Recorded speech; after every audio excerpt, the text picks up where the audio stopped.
मानव जीवन केवल भगवत प्राप्ति के लिए ही मिला है। इस विषय में कोई तो कहते हैं कि इस कलयुग में मुक्ति होना बड़ा कठिन है। कोई कहते हैं कि मुक्ति तो होती है परंतु इसके लिए कई जन्म लगाने पड़ेंगे। कई कहते हैं कि गृहस्थाश्रम वालों की तो मुक्ति होती ही नहीं है, न जाने कितनी कितनी आड़ लगाकर बैठे हैं।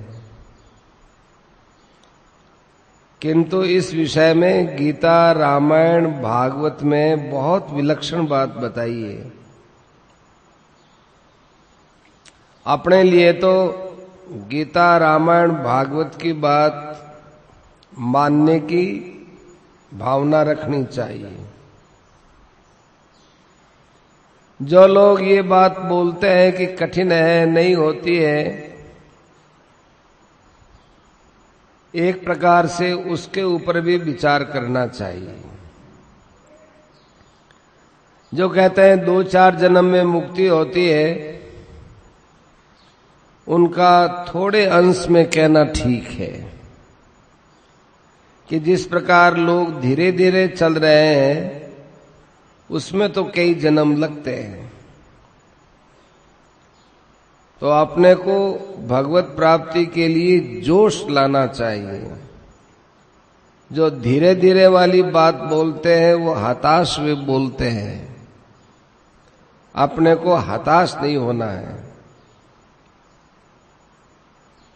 भगवान की प्राप्ति के लिए यदि बारंबार मनुष्य का जन्म मिलता रहे, उत्तरोत्तर भक्ति बढ़ती रहे, भगवान में श्रद्धा प्रेम होता रहे, तो फिर चाहे कितने जन्म लगो कोई आपत्ति नहीं है। बार बार जन्म मिले ये कोई हर्जा थोड़ा ही है। भगवान का प्रेम होना चाहिए। भगवान का प्रेम नहीं होता है तो हर्जा है। बिना भगवान के प्रेम में यदि मर गए, 84 लाख योनियों में कौन कौन सी योनियों में जन्म लेना पड़ेगा, इसकी कोई अपने पास गारंटी नहीं है। किसी के पास भी नहीं है। ऐसी जोखिम में अपने को जाना ही नहीं है कि इस मानव शरीर को पाकर के अगला जन्म हमको मिले, ऐसा कारण अपने को रखना ही नहीं है। बड़ा खतरा है। इस शरीर में काम बन सकता हो तो ढील नहीं करनी चाहिए, काम बना लेना चाहिए बहुत जल्दी। क्योंकि जब ऐसे वचन सुनने में आते हैं कि एक जन्म में कल्याण होना कठिन है, तो उनका कहना भी अनुचित नहीं है। एक दृष्टि से ठीक है, क्योंकि हम लोगों की चाल बहुत धीमी हो रही है। धीमे धीमे साधन करते हैं, उनके लिए तो कठिनाई है ही। यदि तेज साधन हो तो इस जन्म में परमात्मा की प्राप्ति हो सकती है। अनुमान लगाओ, किसी को यहां से कलकत्ता जाना है तो वह घोड़ा गाड़ी में बैठकर जाए तो कई दिन लगेगा। यदि रेलगाड़ी में बैठकर जाए तो 2 दिन में या 1.5 दिन में पहुंच जाएगा। यदि रेल तेज चलने वाली हो तो 1.5 दिन में, नहीं तो 2 दिन में तो पहुंच जाएगा। यदि हवाई जहाज से जाए तो आधे दिन में ही पहुंच जाएगा। इसी प्रकार से हम सबका जन्म का जो हिस्सा बाकी है, उस बाकी हिस्से में हवाई जहाज के माफिक चलना चाहिए, तभी बेड़ा पार हो जाएगा।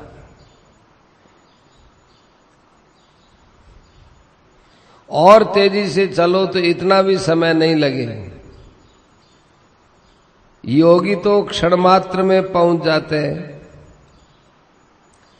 मन से तो आप कलकत्ता संकल्प करते ही पहुंच जाते हैं, तो फिर कल्याण में क्यों देरी लगे? जैसे मंद चाल से चलने वाली रेल 2 दिन में, तेज चलने वाली रेल 1 दिन में, इसी प्रकार से तेजी से साधन करने पर 1 जन्म में भगवान तक पहुंच सकते हैं। किंतु अपने को तो इसी जन्म के थोड़े से हिस्से में काम करना है। मनुष्य जन्म में भगवत प्राप्ति हो सकती है, ये बात पूरे मनुष्य जन्म के लिए कही है, पर अपनी तो बहुत सी आयु बीत गई, अब पूरा मनुष्य जन्म भी हाथ में थोड़ा ही है।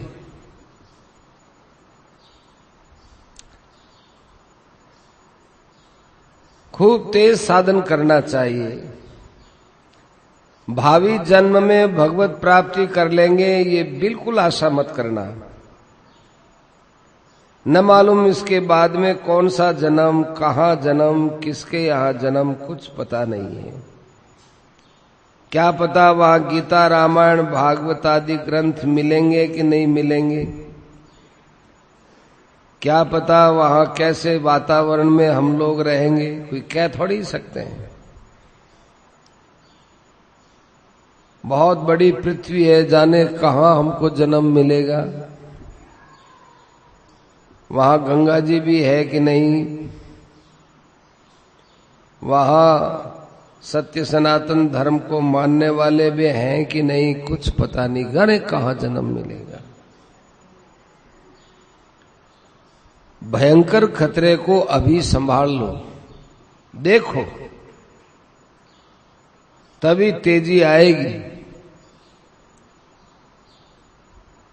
साधन में तेजी आगे के भय को देखने से आती है। अपने में जो कमी है उसकी पूर्ति करो, तेजी के साथ करो। अभी तक जो चाल हम चल रहे हैं वो धीमी चाल है। इस चाल की दृष्टि से कोई आदमी कहे कि इस जन्म में कल्याण होना मुश्किल है, तो ये बात आदर के योग्य है। 3-4 जन्म की बात सुन ली, फिर भी तेजी से साधन करो। अरे जब भी कल्याण होगा तो मानव शरीर में ही तो होगा, और मानव शरीर हमें मिला हुआ ही है, तो फिर अब देरी क्यों करते हो? इतनी बार सुनते हो, गीता रामायण की बात सुनते हो, महात्माओं की बात सुनते हो, अभी भी नहीं चेतते, आगे कब चेतोगे? तुलसीदास जी ने कहा, कलयुग समझो गान नहीं, जो नर कर विश्वास, गाय राम गुण गन विमल भवतर बिनहि प्रयास। कलयुग के समान कोई युग नहीं है। भगवान के निर्मल गुणों का गान करने से मनुष्य बिना किसी परिश्रम के संसार सागर से पार हो जाता है। जो ये कहते हैं कि गृहस्थाश्रम में कल्याण नहीं होता, ये बात तो बिल्कुल ही मत मानो, क्योंकि हमारे शास्त्रों में जितने इतिहास मिलते हैं उतने अधिकांश गृहस्थियों के ही मिलते हैं। उच्च कोटि के महापुरुष, वे बहुत उच्च कोटि के, वे भी गृहस्थाश्रम में ही थे। जैसे महर्षि वेदव्यास, जैसे याज्ञवल्क्य, वशिष्ठ जी, भरद्वाज, जमदग्नि, अत्रि, कश्यप, ये सब गृहस्थी थे। जो कहते हैं गृहस्थाश्रम में मुक्ति नहीं, एकदम गलत है।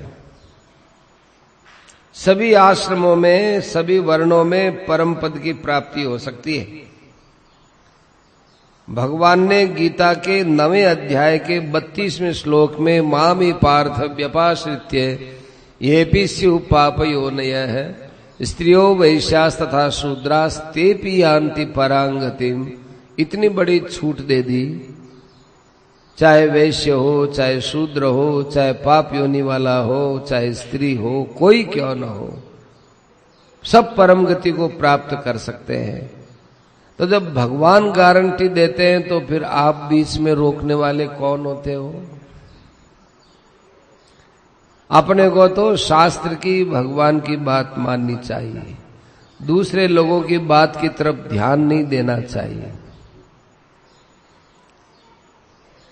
विष्णु पुराण के, यही विष्णु पुराण के 6 अंश में दूसरे अध्याय में ये लिखा हुआ है कि एक बार वेद व्यास जी महाराज ने कहा कि भाई कलयुग तुम धन्य हो।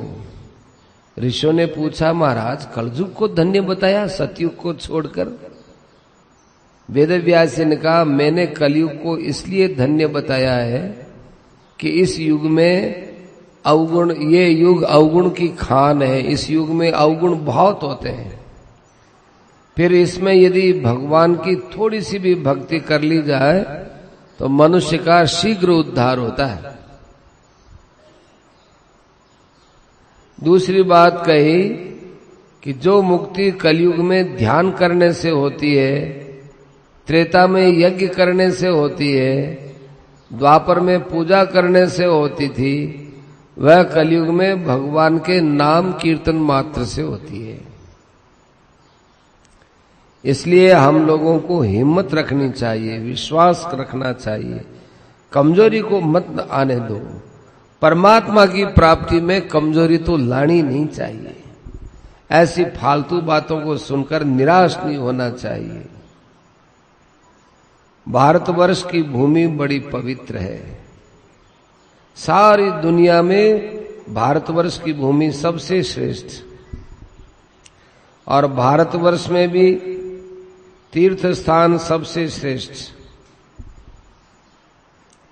कहा भी जाता है कि 3 लोक से मथुरा न्यारी।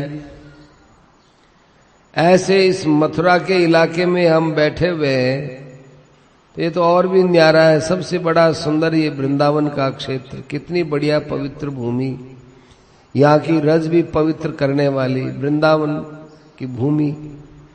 ये देश भी उत्तम, काल भी उत्तम। जब नीच जाति वाले तर जाते हैं, फिर ब्राह्मण, क्षत्रिय, वैश्य, शूद्र स्त्रियों की तो बात ही क्या है। स्त्रियों के लिए भी वेद व्यास जी ने विष्णु पुराण के 6 अंश के दूसरे अध्याय में कहा कि स्त्रियां बड़ी धन्य हैं। ऋषियों ने फिर पूछा, महाराज आप ये उल्टी पुल्टी बात कैसे करते हो? स्त्रियों के पास तो सोचने समझने की शक्ति कम होती, उनको धन्य कैसे कहा? वेद व्यास जी ने कहा कि देखो, पुरुष यज्ञ है, दान है, तप है, विविध प्रकार का प्रयास करता है, वेदाध्ययन करता है, स्वाध्याय करता है, कितना उसको कल्याण के लिए करना पड़ता है। पर सुहागिनी स्त्रियां केवल पातिव्रत्य धर्म का पालन करे, उसी से सिद्ध हो जाती है, सिद्धि को प्राप्त हो जाती है। इसलिए स्त्रियों को धन्य कहा है। और दुर्भाग्य से जो स्त्री विधवा हो जाए, कहता है उसके लिए तो बहुत जल्दी भगवान का मार्ग खुला है, भगवान का स्मरण का, अब उसके ऊपर कोई जिम्मेवारी भी नहीं। पुरुषों को बहुत परिश्रम करके जो परमात्मा की प्राप्ति होती है, यानी जो परम गति की प्राप्ति होती है, वह परम गति स्त्रियों को सुगमता के साथ पातिव्रत्य धर्म के पालन करने से मिल जाती है। एक ही धर्म एक व्रत नेमा, काय वचन मन पतिपद प्रेमा, बिनु श्रम नारी परम गति लहई, पतिव्रत धर्म छाड़ी छल गहई। स्त्रियों के लिए एक ही व्रत, एक ही धर्म, एक ही नियम है, पति की सेवा करना, नमस्कार करना, अपने पति से मधुर भाषण करना, हितकर बात बोलना और अपने पति का हित चिंतन करना। तात्पर्य यह है कि वह मन से, वाणी से, शरीर से पति के चरणों में प्रेम करे, क्योंकि स्त्री के लिए पति ही तीर्थ है, पति की सेवा ही व्रत है, पति ही साक्षात देवता है, पति ही गुरु है और पति ही परमात्मा है। ये बात शास्त्रों में खूब अच्छे ढंग से बताई है। तुलसीदास जी ने भी साफ कहा कि नारी को चाहिए कि छल का त्याग कर अपने पातिव्रत धर्म का पालन करे। बस इतने मात्र से वो परम गति को प्राप्त हो जाती है। गति नहीं, परम गति, जिसे हम लोग मुक्ति कहते हैं, परमात्मा की प्राप्ति कहते हैं, परम धाम की प्राप्ति कहते हैं, वो उसको प्राप्त हो जाती है। इस बात को तुलसीदास जी, वेदव्यास जी, सभी शास्त्रकार बोलते हैं। हमने पद्म पुराण में भी ये बात पढ़ी है। पातिव्रत धर्म की बड़ी महिमा। पातिव्रत धर्म के प्रभाव से शुक्ला के यहाँ साक्षात ब्रह्मा विष्णु महेश आकर दर्शन दिए, जिससे उसने मुक्ति प्राप्त कर ली। केवल भगवान के दर्शन से मुक्ति हो जाती है। फिर साथ में शिवजी ब्रह्मा जी चले आए तो क्या बाकी रहा। पातिव्रत धर्म का पालन करने से परमात्मा के दर्शन हो सकते हैं, परमात्मा की प्राप्ति हो सकती है। इसलिए ये बात सभी स्त्रियों और पुरुषों को समझनी चाहिए कि ईश्वर की भक्ति से सबकी मुक्ति होती है, चाहे कोई भी हो। सुहागिनी स्त्री के लिए दो अवसर मिल गए, पातिव्रत धर्म और ईश्वर की भक्ति। विधवा के लिए तो एक ही धर्म है, ईश्वर की भक्ति। इसलिए विधवा का कल्याण और भी जल्दी हो सकता है। यदि कोई कहे कि ज्ञान के बिना मुक्ति नहीं होती, तो ज्ञान तो उसे स्वयं भगवान देते हैं। ददामी बुद्धि योगम तम, जो मेरा भजन करते हैं मैं उनको ज्ञान देता हूं, चाहे कोई भी हो। चांडाल की मुक्ति हो सकती है, फिर दूसरों की क्यों नहीं हो सकती। मेरी भक्ति यदि चांडाल करता है तो वह मेरी भक्ति नहीं करने वाले ब्राह्मण से भी श्रेष्ठ है। उदाहरण में आप निषाद राजगु को ले लो, शबरी को ले लो, भीलों को ले लो, सबका उद्धार हो गया। शास्त्रों में उदाहरण मिलते हैं, विधिवाक्य मिलते हैं। शास्त्रों में इस विषय में ऐसी कोई बात नहीं जिसमें जरा भी संदेह हो। किम पुनर्ब्राह्मणा पुण्या भक्ता राजर्षयस्तथा। पुण्यात्मा ब्राह्मण और राजर्षि क्षत्रिय हो तो फिर कहना ही क्या है।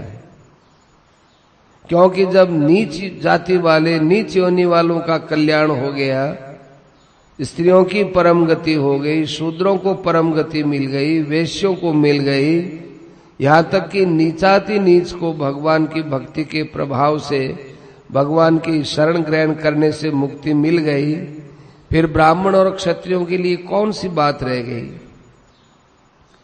मुक्ति पाने वाले बहुत से ब्राह्मणों क्षत्रियों की कथाएं मिलती हैं जो भगवान के परम पद को प्राप्त हो गए।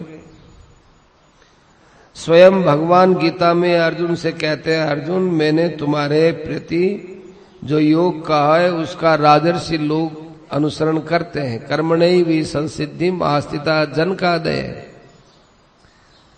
जनक आदि के पास सुखदेव जी जैसे पुरुष आया करते थे।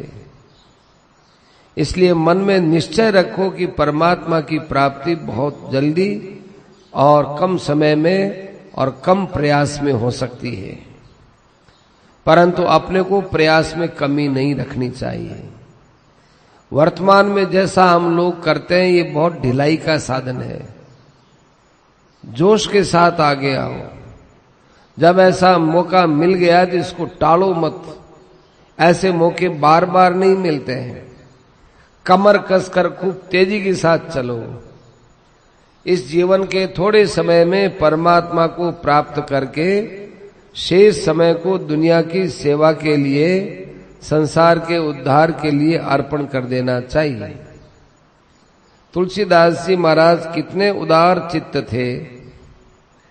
हमारे सिद्धांत के अनुसार, शास्त्र के अनुसार उनका उद्धार तो हो ही गया, किंतु उन्होंने जिस प्रकार से रामायण, विनय पत्रिका आदि बहुत से ग्रंथ बनाए, उन ग्रंथों के प्रभाव से मनुष्यों का उद्धार हुआ है, हो रहा है और होता ही रहेगा।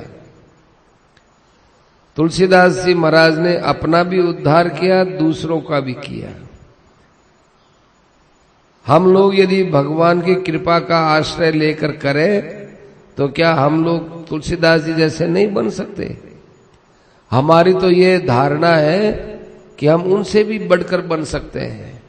आश्चर्य की और असंभव की बात नहीं है, पर मन में कमजोरी लेकर बैठे हैं तब क्या होगा? तब तो हमारा उद्धार ही नहीं होगा। उनके समान जाने की तो बात ही दूसरी है। तम विद्या दुख संयोग वियोगम योग संगीतम। जहां महान सुख, अत्यंत सुख की प्राप्ति हो जाए, फिर किसी सुख की आकांक्षा ही न रहे, संसार के ऊपर भारी से भारी, शरीर के ऊपर भारी से भारी संसार की विपत्ति आ जाए तो अभी उसमें विचलित न हो, वो योग है। और उसमें दुख का गंध भी नहीं है। महर्षि पतंजलि कहते हैं तीव्र संवेगा नाम आसन्न है। तीव्र वैराग्य और तीव्र अभ्यास करने वाले के लिए मुक्ति बिल्कुल नजदीक पड़ी है। उसके लिए मृदु, मध्य और अधिमात्रा के संबंध से और भी निकटतम है, पर हमारा अभ्यास होना चाहिए।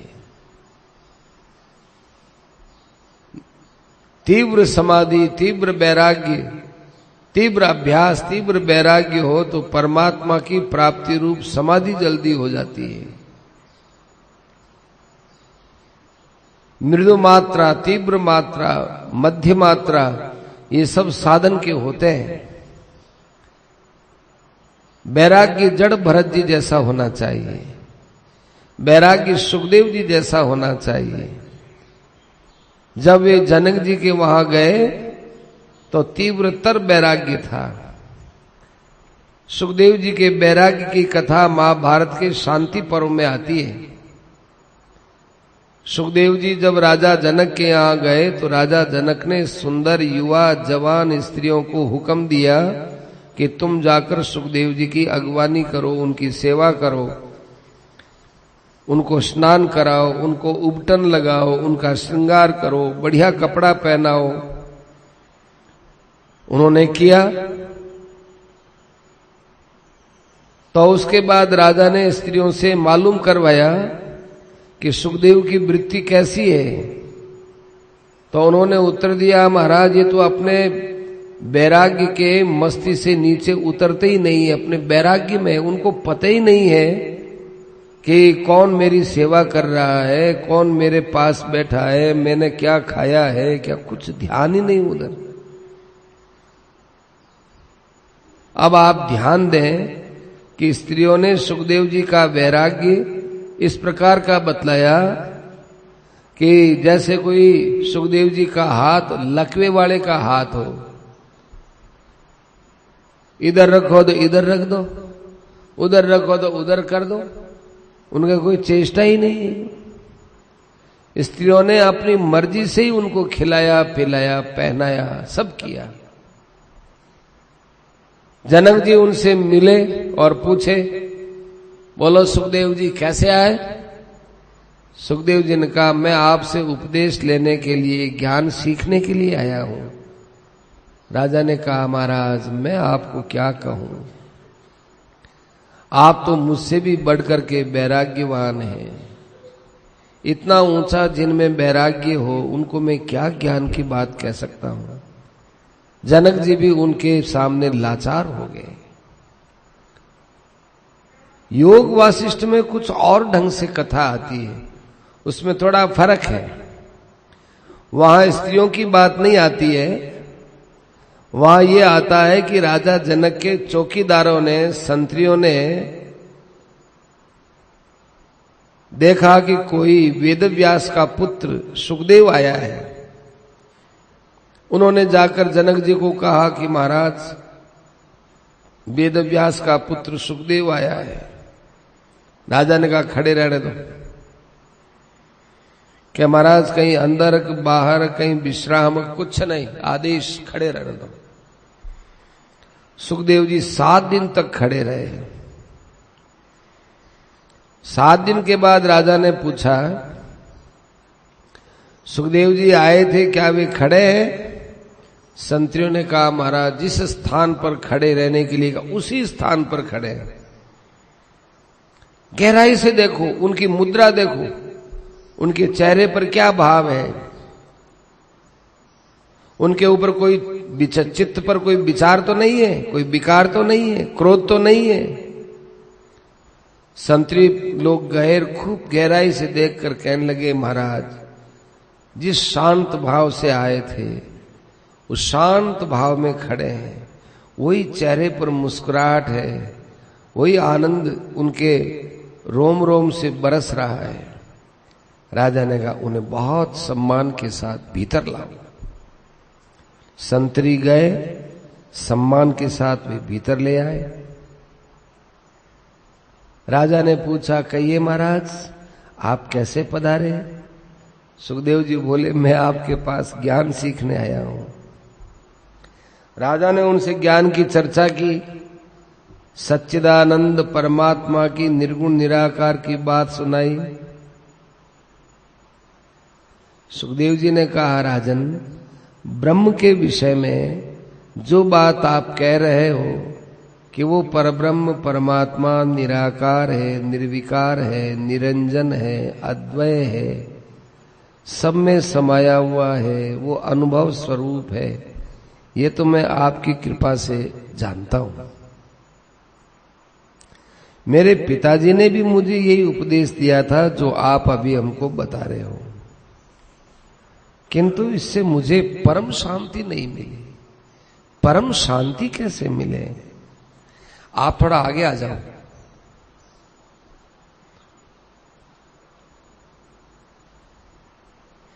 परम शांति कैसे मिले?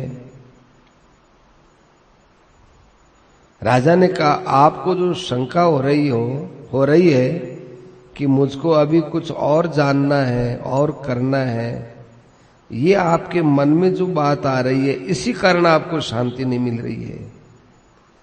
अब आपको करना जानना कुछ भी नहीं है, आप एकांत में जाओ और ध्यान लगाओ, बस इतनी सी बात है। आप हमारे पास आए हैं, परंतु मैं समझता हूं आप मुझसे भी श्रेष्ठ हैं, कारण कि मुझ में भीतर से तो वैराग्य है, किंतु बाहर से मैं राज्य करता हूं तो मुझे कई प्रकार के भाव भंगिमाएं बनानी पड़ती है। किसी को मृत्यु दंड भी देना पड़ता है, किसी को क्षमा भी करना पड़ता है, किसी को साधारण दंड देना पड़ता है, किसी से हिसाब किताब भी मांगना पड़ता है, किसी से व्यर्थ खर्च होता है तो डांटना भी पड़ता है, ये सब करना पड़ता है। परंतु आप तो इन सब झमेले से दूर हैं। आपके अंदर और बाहर वैराग्य की एक ही लहर लहरा रही है। समुद्र के अंदर लहर बाहर लहर दो नहीं होती, ऐसे आपके भीतर बाहर एक जैसा वैराग्य है। आप मुझसे भी श्रेष्ठ हैं, बस आप एकांत में जाकर ध्यान लगाओ। जिस उपदेश को आपने सुना है उस ब्रह्म में जाकर स्थित हो जाओ। सुखदेव जी एकांत में गए और अपने निर्गुण निराकार सच्चिदानंद घन ब्रह्म में वे स्थिति किए, तो अब उनका तीव्रतम वैराग्य हो गया। इतना आनंद का अनुभव हुआ। तो ऐसे वैराग्य से परमात्मा की प्राप्ति क्यों नहीं होगी? और भक्ति में तो भगवान कहते हैं, तेषाम अहम समुद्धरता अपिचेत सुदुराचारो क्षिप्रम भवति धर्मात्मा। हम लोगों में से जो अतिशय पापी है, भगवान की दृष्टि से उसका उद्धार हो सकता है। किंतु इस बात की ओर ध्यान रखें, हम इस बात का निश्चय करें कि भविष्य में पाप नहीं करेंगे। भगवान का भजन एकदम अनन्य भाव होकर अनन्य भाव से करेंगे, शीघ्र उद्धार हो जाएगा। गवर्नमेंट राज्य में ऐसा कानून है कि गवर्नमेंट के विरुद्ध कार्रवाई करने वाले, गवर्नमेंट के कानून को तोड़ने वाले, गवर्नमेंट के विरुद्ध चलने वाले को गवर्नमेंट पकड़ती है और थोड़ा विरुद्ध चलने वालों को तो कैद भी करती है। ज्यादा विरोध करने वालों को फांसी भी दे देती है। किंतु साथ साथ में एक कानून और है, उसके आधार पर यदि अपराधी गवर्नमेंट से माफी मांग ले और भविष्य में ऐसा काम नहीं करूंगा, गवर्नमेंट के विरुद्ध नहीं चलूंगा, उसका पालन करूंगा, तो सरकार उस अपराधी को माफ भी कर देती है।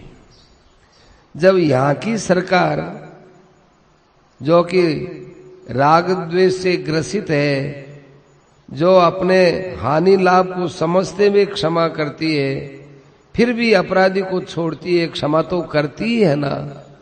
भगवान तो हमारा खास अपना है और उसके सामने यदि हम क्षमा मांगे, उनके शरण हो जाए, फिर भगवान के हम चाहे कितने ही विरोधी रहे, कितने ही विरुद्ध चले, भगवान हमको क्षमा नहीं करेंगे कैसे समझ सकते हैं? निश्चित क्षमा करते हैं। भगवान का भाव बहुत ऊंचा है। विभीषण राम जी की शरण में आए। भगवान राम सुग्रीव आदि बंदरों से पूछते हैं, क्यों भाई, तुम्हारी क्या राय है? वे तो कहते हैं, हमारी तो राय है महाराज, इसको बांध लो, ये दुष्ट रावण का भाई है, कैद खाने में डाल दो, राक्षस है। ये राक्षसी माया बहुत विलक्षण होती है, राक्षस लोग बड़े बलवान होते हैं, क्या पता हमारे यहाँ का भेद लेकर वहां पहुंचा देगा, इसलिए कैद खाने में डाल दो। भगवान कहते हैं, वाह, बहुत अच्छी सलाह दी। जैसे मित्र को सलाह देनी चाहिए, ऐसी तुमने हितैषी मित्र के समान सलाह दी, बहुत अच्छा किया, नीति युक्त बात की, बहुत बढ़िया सलाह दी। देखो, इसमें भी भगवान की एक बात बताते हैं, रहस्य है। भगवान ये बताते हैं कि किसी की भी बात को अपने मन के विरुद्ध हो तो सहसा उसको काटना नहीं चाहिए। ये बात भगवान के मन के बिल्कुल विपरीत है। जब भगवान कहते हैं कि करोड़ों ब्राह्मणों को मार करके भी मेरे सन्मुख आ जाए, मैं उसको क्षमा कर देता हूं, उसी के लिए वो बोलते हैं कि नहीं, इसको कैद खाने में डाल दो, तो भगवान के विरुद्ध हुई। लेकिन भगवान ने कहा, नहीं, तुम्हारी बात नीति युक्त है, तुम्हारी सलाह बहुत अच्छी है। घर में भी यदि कोई हमारे मन के विपरीत बात कहे तो उसको सीधा झाड़ो मत, झटकाओ मत, उसकी बात को काटो मत, के नहीं, तुम्हारी बात सोचनी है, अच्छी बात है, विचार करने की बात है। फिर कहते हैं कि देखो सुग्रीव, एक बात कहते हैं कि कोई भी आदमी मेरे सामने आकर के कपट करके कोई ठहर सकता है? कपटी पुरुष मेरे सामने रह सकता है क्या? सूर्य के सामने अंधकार रह सकता है क्या? सुग्रीव जी का कोई उत्तर नहीं बना। यदि आप संसार की दृष्टि से देखते हो सुग्रीव जी कि विभीषण हमारा ये बिगाड़ देगा, वो बिगाड़ देगा, तो विभीषण रावण का छोटा भाई है, तो मेरा भाई छोटा, मेरा छोटा भाई लक्ष्मण इसके लिए तैयार है। राक्षसों के झुंड को क्षण भर में मार सकता है। फिर इसके सिवा मेरा एक और व्रत है, चाहे किसी को करोड़ों ब्राह्मणों की हत्या का दोष लगा हो, मेरी शरण में आ जाए, मैं उसका त्याग नहीं कर सकता। अभयम सर्वभूतेभ्यो ददामि एतत् व्रतम मम, मैं उसको सब प्राणियों से अभय कर देता हूं, मेरा स्वभाव है। भरत जी भी बोलते हैं, जन अवगुण प्रभु जानन काहि, जन अवगुण प्रभु जानन काऊ, दीन बंधु अति मृदुल स्वभाव। भगवान अपने दासों के दोषों की तरफ देखते ही नहीं है। उनका कितना कोमल स्वभाव है। सज्जनों, भगवान के इस स्वभाव का लाभ ले लो। जैसे कोई किसी की कमजोरी का लाभ उठाना चाहता है, ऐसे भगवान की कमजोरी है क्या कि जो भगवान का हो जाता है, भगवान उसके पापों को, दोषों को देखते नहीं है। जन अवगुण प्रभु मानन काऊ, दीन बंधु अति मृदुल स्वभाव। तो ये भगवान का स्वभाव है। तो अपने लोगों को भगवान के स्वभाव को समझ करके भगवान के पास में चले जाएं। भगवान चैलेंज दे रहे हैं कि 2-4 ब्राह्मण नहीं, 1-2 ब्राह्मण नहीं, सैकड़ों ब्राह्मणों को मार करके भी यदि मेरी शरण आ जाता है तो फिर मैं उसको किसी प्रकार त्याग नहीं सकता हूं। मन से, वाणी से, शरीर से भगवान की शरण होना चाहिए। मन से शरण होना क्या है? भगवान का निर्गुण या सगुण का ध्यान करो, ये भगवान के मन से शरण होना है। वाणी से शरण होना क्या है? भगवान का नाम जप करना। और शरीर से शरण होना क्या है कि घर गृहस्थ के जितने काम है उनको भगवान की सेवा समझ करके करना। घर का काम समझ के मत करो, भगवान का काम समझ करके करो। जो कुछ भी भगवान के विधान से हमें प्राप्त हो जाए उसमें आनंद रहो, चाहे प्रतिकूल हो चाहे अनुकूल हो। प्रतिकूल और अनुकूल तो हमने माना है, भगवान ने तो उसको अपने लिए हितकारी सामग्री बना करके भेजा है, कल्याणकारी सामग्री बना करके भेजा है। शरणागति का जो फल है वो अलौकिक है। इन सब बातों को ध्यान में रखकर हम लोगों को तत्परता से साधन करना चाहिए। भगवान में स्थिरता रखनी चाहिए, बुद्धि शुद्ध होनी चाहिए, तीक्ष्ण होनी चाहिए, हिम्मत रखनी चाहिए। स्वाध्याय और सत्संग इन दोनों को करते रहना चाहिए। भगवान कहते हैं क्लेब्यम आस्मगमय पार्थ। भगवान के वचनों को सुनकर हमारे मन में आना चाहिए कि भगवान हमको फटकार के कहते हैं ये क्लीबता कैसे ले आए, ये नपुंसकता कहां से आ गई, ये हम लोगों के लिए बोलते हैं, अर्जुन के लिए नहीं, ऐसा समझना चाहिए। इस श्लोक को पढ़े और कमजोरी नहीं आने दें। नास्तिक आदमियों की बातों पर विश्वास न करें। जो कल्याण की तरफ चलते नहीं, जानते नहीं, वो कहते हैं कि इस जन्म में तो कैसे होगा, कितने जन्म लगेंगे, गृहस्थ आश्रम में नहीं हो सकता। उनकी बात बिल्कुल मत मानो, क्योंकि वे इस विषय में जानते ही नहीं। परमात्मा की प्राप्ति के लिए अपने को बिल्कुल तत्पर हो जाना चाहिए। पाया परम पद हाथ सो जात गई, पाया परम पद हाथ सो जात गई, सो गई अब राख रही को। अब बीत गया उसके लिए तो क्या हो, लेकिन बस एक दिन में हमारा कल्याण हो सकता है, 1 घंटे में हमारा कल्याण हो सकता है, 1 मिनट में हमारा कल्याण हो सकता है, और मृत्यु के समय तो 1 क्षण में हमारा कल्याण हो सकता है। जैसे भगवान व्यापक, ऐसे हमारे जीवन में कल्याण भी व्यापक ही है।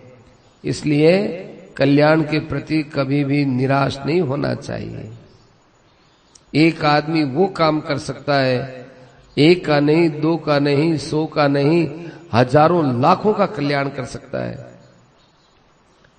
आपको विचार करना चाहिए, अभी इतना समय बीत गया, आपने आज तक क्या प्राप्त किया? अभी हमारी मृत्यु हो तो आपके साथ क्या चलेगा? इस विषय में आपने कभी सोचा नहीं है, सोचना चाहिए।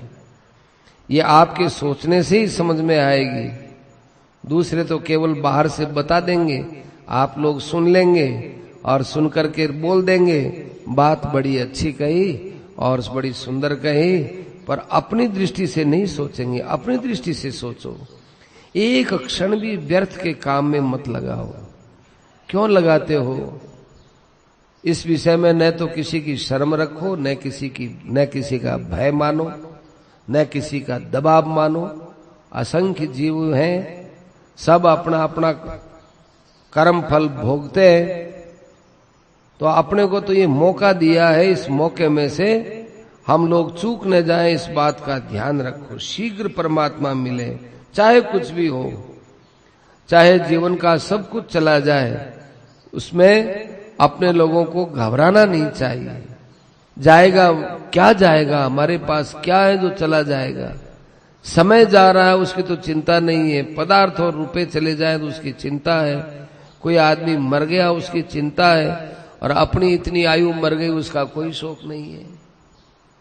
जिसका शोक करना चाहिए वो करते नहीं, जिसका शोक नहीं करना चाहिए उसका शोक करते हैं। दिन में रात में जब भी बात आए इस बात को ध्यान में रखो, क्योंकि हम बड़े भारी खतरे में चल रहे हैं। आप ये समझिए कि भगवान दया करके हमारे मस्तक पर हाथ रखे हुए हैं और हम उस हाथ को हटा रहे हैं। भगवान का हाथ पकड़ करके भगवान के हाथ को झटका दे रहे हैं। भगवान का हमारे सिर के ऊपर हाथ है, उस भगवान के हाथ के रहते हमारा कौन क्या बिगाड़ सकता है। हमें किस बात की चिंता है। एक एक क्षण में मुग्ध होना चाहिए कि मेरे पर भगवान की कृपा है। जैसे सोने का आभूषण है, गहने हैं, उनमें नाम और रूप तो कल्पित है, वास्तव में मूल चीज सोना है। इसी प्रकार से संसार में जो देखने में सुनने में आता है, मूल चीज भगवान है। बर्फ के ढेले में जल ही जल है, बर्फ तो उसका नाम बोलते हैं। ऐसे अपने को हर समय आनंदित रहना चाहिए। ऐसा समझो कि हम तो आनंद के सागर में डूबे हुए हैं। ऊपर आनंद, नीचे आनंद, दाएं आनंद, बाएं आनंद, कैसा अलौकिक आनंद, चिन्मय आनंद, आनंदी आनंद, आनंदी आनंद। हमारे मन में आनंद, बुद्धि में आनंद, नेत्रों में आनंद, अणु अणु, जर्रे जर्रे में सब जगह आनंद परिपूर्ण हो रहा है। कैसा विज्ञान घन आनंद है, कैसा बोध रूप आनंद है। माया का कार्य यहां चल ही नहीं सकता है, माया का यहां प्रवेश ही नहीं है। उसमें डूबे रहना चाहिए। कैसी शांति, कैसी विलक्षणता, कैसा आनंद। ये आनंद कोई और जगह से नहीं आता, अपने में से प्रकट होता है। रोमांच होने लगता है, चित्त में प्रसन्नता होती है। आनंद के रूप में भगवान का ही साक्षात्कार हो रहा है। इस प्रकार से हम लोगों को विचार करना चाहिए। भगवान श्री कृष्ण का ध्यान करो, भगवान विष्णु का ध्यान करो, रामचंद्र जी का ध्यान करो, सगुण साकार का ध्यान करो, निर्गुण निराकार वाला निर्गुण निराकार का ध्यान करो। इसमें जुट जाओ, इसमें जुट जाओ। वासुदेव सर्वम, सब कुछ भगवान वासुदेव है। ऐसा शांत भाव से विचार करने वाला पुरुष अंत समय में परब्रह्म परमात्मा को चला जाता है, इसमें संदेह की बात नहीं है। इतनी बढ़िया बात के बाद कहने की इच्छा ही होनी है, काई कह रहे हो, क्या बोले।